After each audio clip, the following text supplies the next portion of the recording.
ਅੱਛਾ ਜੀ, ਅੱਜ ਕੱਲ੍ਹ ਬੱਕਰਾ ਮੰਡੀ ਦੇ ਵਿੱਚ ਆ ਕੇ ਤੇ ਚੰਗੇ ਭਲੇ ਬੰਦੇ ਦਾ ਦਿਮਾਗ ਖਰਾਬ ਹੋ ਜਾਂਦਾ ਹੈ। ਇੰਝ ਹੀ ਲੱਗਦਾ ਹੈ ਕਿ ਬੰਦਾ ਮੰਡੀ ਦੇ ਵਿੱਚ ਨਹੀਂ ਆਇਆ ਬਲਕਿ ਕਿਸੇ ਸੁਨਿਆਰਿਆਂ ਦੀ ਮਾਰਕੀਟ ਦੇ ਵਿੱਚ ਆਇਆ ਹੋਇਆ ਹੈ, ਕਿ ਜਿਸ ਤਰ੍ਹਾਂ ਕਿ ਬੱਕਰਿਆਂ ਦੇ ਰੇਟਾਂ ਨੂੰ ਅੱਗ ਲੱਗੀ ਹੋਈ ਏ ਕਿ ਬੰਦਾ ਇੰਝ ਹੀ ਸਮਝਦਾ ਹੈ ਕਿ ਬੰਦਾ ਜਨਾਬ ਬੱਕਰੇ ਖਰੀਦਣ ਨਹੀਂ ਬਲਕਿ ਸੋਨਾ ਖਰੀਦਣ ਆਇਆ ਹੋਇਆ ਹੈ।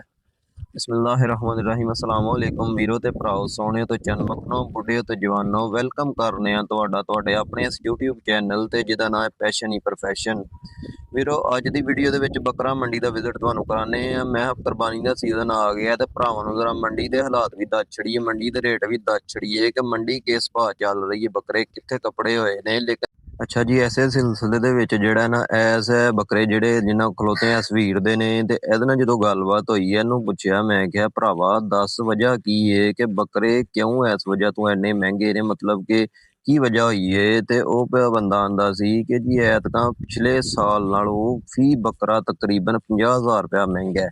ਮਤਲਬ ਕਿ ਮੰਡੀ ਦੇ ਵਿੱਚ ਇਸ ਟਾਈਮ ਕੋਈ ਬੱਕਰਾ ਵੀ ਐਸਾ ਨਹੀਂ ਜਿਹੜਾ ਲੱਖ ਤੋਂ ਥੱਲੇ ਹੋਏ, ਜਿਹਨੂੰ ਕਹਿੰਦੇ ਨੇ ਨਾ ਕਿ ਜਿਹਨੂੰ ਹੱਥ ਲਾਓ ਉਹ ਹੀ ਲਾਲ। ਇਹ ਹੀ ਹਿਸਾਬ ਹੋਇਆ ਹੈ ਅੱਜ ਕੱਲ੍ਹ ਤੇ ਮੰਡੀ ਦੇ ਵਿੱਚ, ਕਿ ਸਮਝ ਨਹੀਂ ਆ ਰਹੀ ਕਿ ਜਿਹੜੇ ਰੇਟ ਚੱਲ ਰਹੇ ਨੇ ਇਹ ਵੈਸੇ ਸਟਾਰਟਿੰਗ ਦੀ ਹਾਈਪ ਕੀਤੀ ਹੋਈ ਹੈ ਵਪਾਰੀਆਂ ਨੇ, ਜਾਂ ਫਿਰ ਕੀ ਵਜ੍ਹਾ ਹੈ ਕਿ ਮਤਲਬ ਕਿ ਕੋਈ ਬੱਕਰਾ ਵੀ ਜਨਾਬ ਲੱਖ ਰੁਪਏ ਤੋਂ ਘੱਟ ਮੌਜੂਦ ਨਹੀਂ ਹੈ ਇਸ ਟਾਈਮ ਮੰਡੀ ਦੇ ਵਿੱਚ। ਇਹ ਜਿਹੜੇ ਬੱਕਰੇ ਤੁਹਾਨੂੰ ਪੇ ਨਜ਼ਰ ਆਉਂਦੇ ਨੇ ਇਸ ਟਾਈਮ ਕੈਮਰੇ ਦੇ ਵਿੱਚ, ਇਹ ਤਕਰੀਬਨ ਕੋਈ ਬੱਕਰਾ ਵੀ ਜਨਾਬ ਜਿਹੜਾ ਨਾ ਤਕਰੀਬਨ ਮਣ ਤੋਂ ਪਲੱਸ ਨਹੀਂ ਹੈ, ਮਣ ਤੋਂ ਘੱਟ ਹੀ ਨੇ। ਤਕਰੀਬਨ ਬੜਾ ਹੋਏਗਾ ਕੋਈ 25 ਕਿਲੋ 30 ਕਿਲੋ ਗੋਸ਼ਤ ਹੋਣਾ ਹਰ ਬੱਕਰੇ ਦੇ ਵਿੱਚ, ਤਕਰੀਬਨ ਇਸ ਤੋਂ ਉੱਤੇ ਕੋਈ ਬੱਕਰਾ ਨਹੀਂ। ਤੇ ਜਨਾਬ ਕੋਈ ਬੱਕਰਾ ਵੀ ਲੱਖ ਤੋਂ ਘੱਟ ਨਹੀਂ ਹੈ। ਇਹਦੇ ਨਾਲ ਹੀ ਜਨਾਬ ਇੱਕ ਦੁੰਬਿਆਂ ਵਾਲਾ ਵੀਰਾ ਆਇਆ ਹੋਇਆ ਸੀ ਮੰਡੀ ਦੇ ਵਿੱਚ, ਇਹਦੇ ਨਾਲ ਗੱਲਬਾਤ ਹੋਈ, ਗੱਪਸ਼ਪ ਹੋਈ। ਇਹਨੂੰ ਮੈਂ ਪੁੱਛਿਆ, ਮੈਂ ਬਾਅਦ ਚੋਂ ਕਿੱਥੋਂ ਆਏ ਹੋ, ਉਹਨੇ ਵੀ ਦੱਸਿਆ, ਕਹਿੰਦਾ ਜੀ ਸਿੰਧ ਤੋਂ ਆਏ ਆ। ਮੈਂ ਯਾਰ ਪੰਡਾ ਪੈਂਡਾ ਕੱਟ ਕੇ ਆਏ ਹੋ, ਤੇ ਰੇਟ ਕੀ ਜੇ ਬੱਕਰਿਆਂ ਦਾ ਦੁੰਬਿਆਂ ਦਾ ਇਸ ਟਾਈਮ।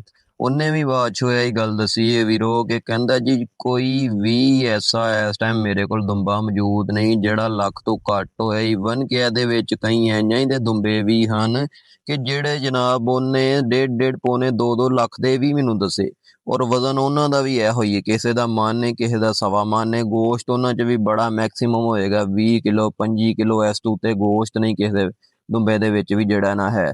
ਉਹ ਗੱਲ ਉਹੋ ਹੀ ਆ ਗਈ ਕਿ ਮੰਡੀ ਦੇ ਵਿੱਚ ਜਨਾਬ ਵੇਕਸ ਵੇਖੀ ਜਿਹੜਾ ਨਾ ਵਧਾ ਚੜੀ ਦੇ ਵਿੱਚ ਰੇਟ ਚੁੱਕੇ ਹੋਏ ਨੇ ਵਪਾਰੀਆਂ ਨੇ।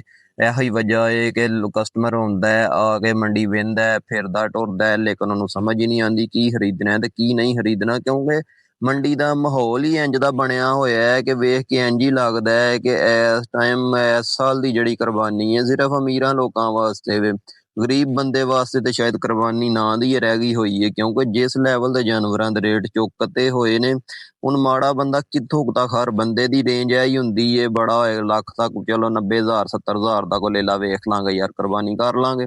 ਲੇਕਿਨ ਇੰਨਾ ਤੇ ਇਸ ਟਾਈਮ ਹੈ ਹੀ ਕੋਈ ਵੀ ਨਹੀਂ। ਲੱਖ 70 80 ਹਜ਼ਾਰ ਦਾ ਤੇ ਕਿਤੇ ਕੋਈ ਨਗ ਮੈਂ ਪੂਰੀ ਮੰਡੀ ਫਿਰ ਚੜੀ, ਮੈਨੂੰ ਤੇ ਕੋਈ ਨਜ਼ਰ ਹੀ ਨਹੀਂ ਨਾ ਆਇਆ ਇਹਦੇ ਵਿੱਚ।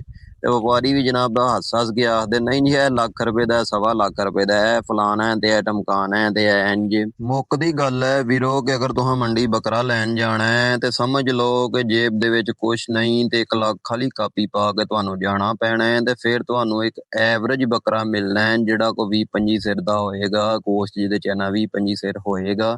ਇੰਨੀ ਕੁ ਇਸ ਦਫਾ ਇਸ ਸਾਲ ਮਹਿੰਗਾਈ ਨੇ ਅਤੀ ਚੁੱਕ ਲਈ ਹੋਈ ਹੈ। ਲਿਹਾਜ਼ਾ ਨਾਲ ਕਮੈਂਟ ਸੈਕਸ਼ਨ ਤੇ ਉਹ ਵੀ ਭਰਾ ਦੱਸੋ ਕਿ ਤੁਹਾਡੇ ਇਲਾਕਿਆਂ ਦੇ ਵਿੱਚ ਜਿਹੜੇ ਵੇਖਣ ਵਾਲੇ ਹੋ ਕਿ ਕਿੱਥੋਂ ਕੁ ਤੱਕ ਰੇਟ ਗਏ ਹੋਏ ਨੇ ਬੱਕਰਾਂ ਦੇ। ਤੇ ਮੈਂ ਦੱਸ ਰਿਹਾ ਵਾਂ ਆਪਣੇ ਇਲਾਕੇ ਦਾ ਰੇਟ ਦੱਸ ਰਿਹਾ, ਆਪਣੇ ਇਲਾਕੇ ਜਿਹੜੀ ਮਾੜੀ ਮੰਡੀ ਹੈ ਮੈਂ ਉੱਥੇ ਵਿਜ਼ਿਟ ਕਰਨ ਗਿਆ ਹੋਇਆ ਸਾਂ, ਤਾਂ ਕਿ ਮੈਂ ਵੇਖਾਂ ਤੇ ਸਹੀ ਜਾ ਕੇ ਬੱਕਰੀਆਂ ਦਾ ਕੀ ਆਲਮ ਹੋਇਆ ਹੈ। ਅੱਛਾ ਜੀ, ਇਹਦੇ ਨਾਲ ਇੱਕ ਮੌਲਵੀ ਸਾਹਿਬ ਮਿਲੇ ਹਨ, ਮਾਸ਼ਾਅੱਲਾ ਬੜੇ ਪਿਆਰੇ ਤੇ ਬੜੇ ਮਿੱਠੇ ਆਦਮੀ ਹਨ, ਧੀਮੇ ਲਹਿਜੇ ਦੇ ਲੱਗਦੇ ਨਹੀਂ ਹਨ ਵਪਾਰੀ, ਲੇਕਿਨ ਜ਼ਾਹਰੀ ਗੱਲ ਹੈ ਬੱਕਰੇ ਸੇਲ ਕਰ ਰਹੇ ਨੇ ਵਪਾਰੀ ਹੋਣਗੇ। ਇਹਨਾਂ ਨਾਲ ਗੱਲ ਹੋਈ, ਮੈਂ ਕਿਹਾ ਮੌਲਵੀ ਸਾਹਿਬ ਵਜ੍ਹਾ ਕੀ ਹੈ। ਇਹਨਾਂ ਨੂੰ ਮੈਂ ਰੇਟ ਪੁੱਛਿਆ, ਇਹਨਾਂ ਮੈਨੂੰ ਆਹੀ ਦੱਸਿਆ, ਇਹਨਾਂ ਕਿਹਾ ਜੀ ਇਹ 3 ਬੱਕਰੇ ਨੇ ਐਂਡ ਫਾਈਨਲ ਰੇਟ ਇਹਨਾਂ ਦਾ ਜਿਹੜਾ ਹੋਏਗਾ ਮੈਂ 3,20,000 ਲਾਂਗਾ, ਇਦੋਂ ਘੱਟ ਨਹੀਂ ਸਮਝ ਚ ਆਉਂਦੇ। ਮੈਂ ਕਿਹਾ ਵਜ੍ਹਾ ਕੀ ਹੋਈ ਹੈ। ਵਜ੍ਹਾ ਉਹਨਾਂ ਵੀ ਆਹੀ ਦੱਸੋ, ਉਹਨੇ ਕਿਹਾ ਯਾਰ ਗੱਲ ਹੈ ਪਹਿਲੇ ਤੇ ਜਾਨਵਰ ਬਹੁਤ ਪਿੱਛੋਂ ਸਪਲਾਈ ਘੱਟ ਆਉਣ ਡਈ ਮੰਡੀਆਂ ਦੇ ਵਿੱਚ, ਜਿਹਦੀ ਵਜ੍ਹਾ ਤੋਂ ਰੇਟ ਚੁੱਕਿਆ ਗਿਆ ਹੈ, ਕਿਉਂਕਿ ਬਾਰਿਸ਼ਾਂ ਨੇ ਬੜੇ ਮਾਮਲਾ ਖਰਾਬ ਕੀਤੇ ਹੋਏ ਹਨ ਪਿਛਲੇ ਦਿਨਾਂ 'ਚ।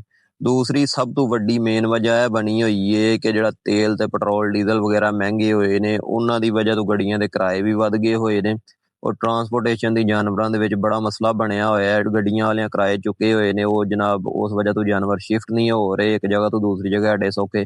ਉਹ ਅਖਰਾਜਾਤ ਵਜਨ ਦੀ ਵਜ੍ਹਾ ਕੁਛ ਅਖਰਾਜਾਤ ਵਧੇ ਨੇ, ਉਹ ਬਹਾਨਾ ਪਾ ਕੇ ਵਪਾਰੀਆਂ ਨੇ ਰੇਟ ਵੀ ਚੰਗੇ ਚੁੱਕ ਲਏ ਹੋਏ ਨੇ। ਅੱਛਾ ਜੀ, ਜਦੋਂ ਵੀ ਮੰਡੀ ਬੱਕਰਾ ਲੈਣ ਜਾਓ ਕੋਸ਼ਿਸ਼ ਕਰੋ ਪਿਛਲੇ ਟਾਈਮ ਅਸਲ ਟਾਈਮ ਜਾਓ, ਕਿਉਂਕਿ ਉਦੋਂ ਮੰਡੀ ਡਿੱਗ ਪਈ ਹੁੰਦੀ ਹੈ, ਪੋਲੀ ਹੁੰਦੀ ਹੈ, ਉਦੋਂ ਬੱਕਰਾ ਮਿਲਣਾ ਬਿਲਕੁਲ ਈਜ਼ੀ ਹੁੰਦਾ, ਉਦੋਂ ਰੇਟ ਡਿੱਗ ਪੈਂਦੇ ਨੇ ਬੱਕਰਿਆਂ ਦੇ ਕਾਫੀ ਹੱਦ ਤੱਕ। ਔਰ ਕਦੇ ਵੀ ਵਪਾਰੀ ਦੇ ਪਹਿਲੇ ਰੇਟ ਤੇ ਹਾਮੀ ਨਾ ਭਰੋ, ਕਿਉਂਕਿ ਉਹਨੇ 20 ਤੋਂ 25% ਉੱਤੇ ਰੱਖ ਕੇ ਦੱਸਿਆ ਹੁੰਦਾ ਰੇਟ, ਉਹਦੇ ਨਾਲ ਪੂਰਾ ਇੱਕ ਸੌਦਾ ਕਰੋ, ਉਹਨੂੰ ਥੱਲੇ ਲੈ ਕੇ ਆਓ ਉਹਦਾ ਰੇਟ, ਫਿਰ ਮਜ਼ਾ ਆਉਂਦਾ ਹੈ। ਔਰ ਇਹਦੇ ਨਾਲ ਹੀ ਅਗਰ ਅੱਜ ਦੀ ਵੀਡੀਓ ਚੰਗੀ ਲੱਗੀ ਹੈ ਤਾਂ ਭਰਾਵੋ ਵੀਡੀਓ ਨੂੰ ਲਾਈਕ ਕਰਕੇ ਦੂਸਰੇ ਭਰਾਵਾਂ ਤੱਕ ਵੀ ਸ਼ੇਅਰ ਕਰੋ, ਔਰ ਚੈਨਲ ਨੂੰ ਸਬਸਕ੍ਰਾਈਬ ਕਰ ਲਿਓ। ਇਨਸ਼ਾਅੱਲਾ ਅਗਲੀ ਵੀਡੀਓ ਤੁਹਾਨੂੰ ਦੱਸਾਂਗੇ ਕਿ ਬੱਕਰੀ ਮੰਡੀ ਦੇ ਵਿੱਚ ਬੱਕਰੇ ਖਰੀਦੇ ਕਿੰਝ।